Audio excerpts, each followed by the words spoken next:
When it's time to rock, it's time to tune in to Crash Course Radio. Featuring the very best of the heavier music, from Slayer to Clutch to Fear Factory, it's all in one place, Crash Course Radio. To tune in to Crash Course Radio, simply visit www.cmsradio.net. You can also tune in on the CMS Network app by opening the app, clicking the musical notes at the top right corner, and selecting Crash Course Radio from our stations. All the best heavy music is there, so you should be too. Ditch the commercial radio and make Crash Course Radio your everyday station.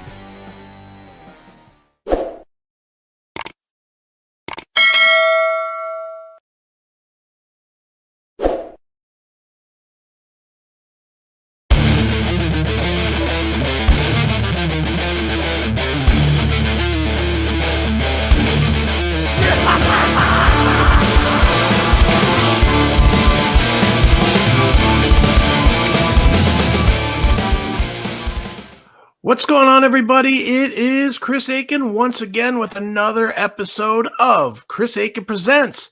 And today I am going to be presenting the movie, or the miniseries, Pam and Tommy over there on Hulu. Now, I'm sure you've seen comments online already, and yeah, it's something. The first 3 episodes of the series have been released. I believe it's a 6-episode series so far. And I'm just going to tell you, not good. Very much like the Netflix thing, The Dirt with Motley Crue. Again, not good. We'll get to the scene everybody wants to know my comments on in a minute. But let's just talk about the overall picture before we narrow in. Overall, it's just bad. Dumb script, poorly written. It feels cheap. It looks cheap, and it's got legitimate players in it. Seth Rogen is obviously in it. Nick Offerman is in it. And these are legitimate Hollywood people. I don't know a whole lot about Sebastian Stan and Lily James, but I'm assuming that they're legitimate, actor, actress. I, again, don't know, but I don't think this is their first role, and they're coming from some bullshit place. I'm assuming they are Hollywood people. So with the Hulu money, which is Disney money, which that all by itself is kind of strange, but with the Hulu money behind this thing, and obviously it's higher profile because it profiles arguably the most famous sex tape of all time, you would think that they would have hired good screenwriters or somebody to write a good script and better producers or production people to cast and to make this thing go. It just feels fake. Not going to tell you any stories other than that. I mean, watching it, when you watch this kind of stuff, you kind of want to get like you're there. That's kind of when you watch any of these kind of real type dramas or made from the real thing dramas, you want to kind of, this feels like a fucking clown show. That's really what it feels like. It's just not very good. So, I mean, starting there, just on the movie part of it alone, this is not very good. So I'll start there and tell you that. Now, the scene everybody's talking about, the dick.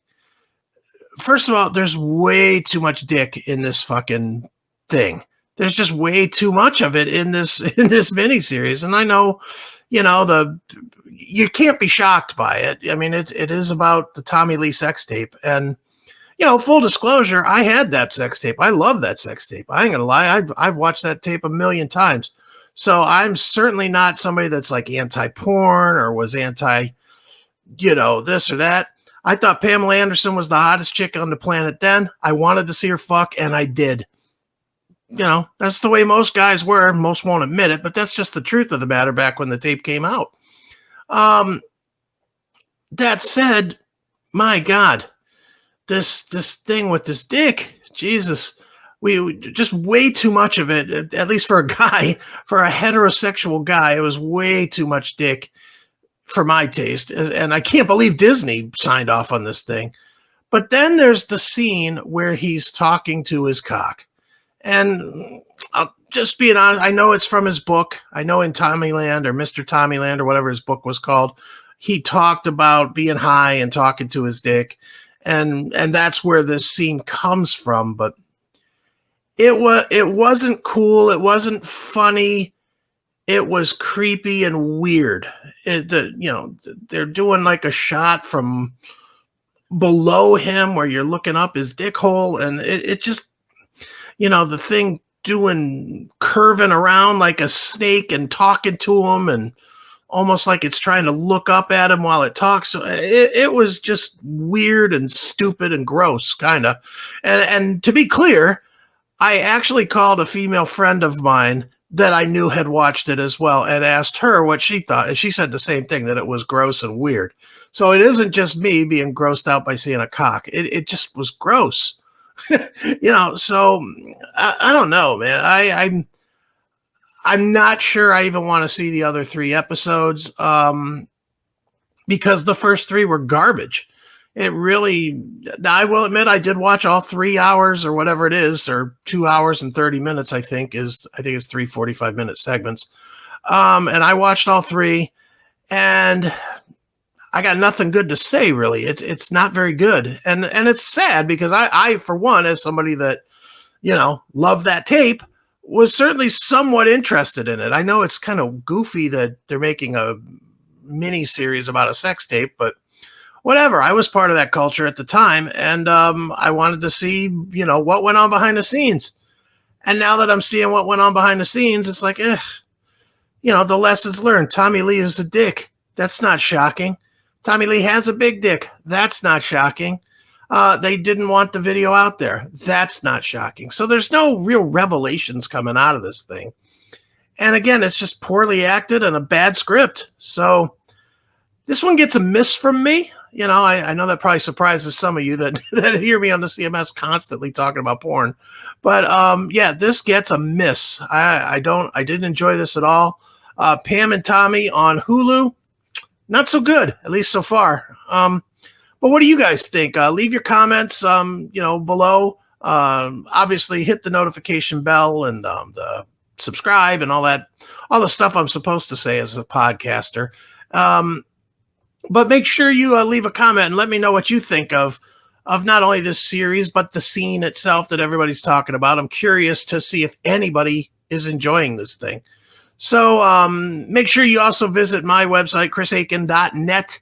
Make sure you visit it every single day so that you can keep up and get all of the episodes that we release. Or if you just want the audio versions, it's out on the podcasts on every platform known to man, or BitChute, Rumble, Odyssey, Gab TV, censored versions on YouTube. But yeah, it's out there. So make sure you check it out and make sure you get it every day. And that's going to do it for this episode of Chris Akin Presents. I have been Chris Akin, and I will be again tomorrow. Peace.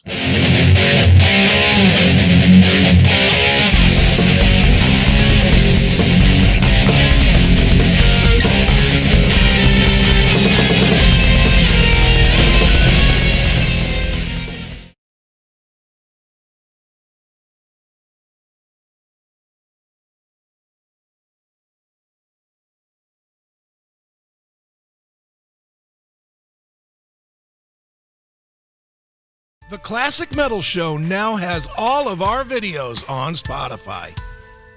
Simply look up and subscribe to the CMS Network on Spotify, and you'll get the audio and video podcast episodes each day from The Classic Metal Show.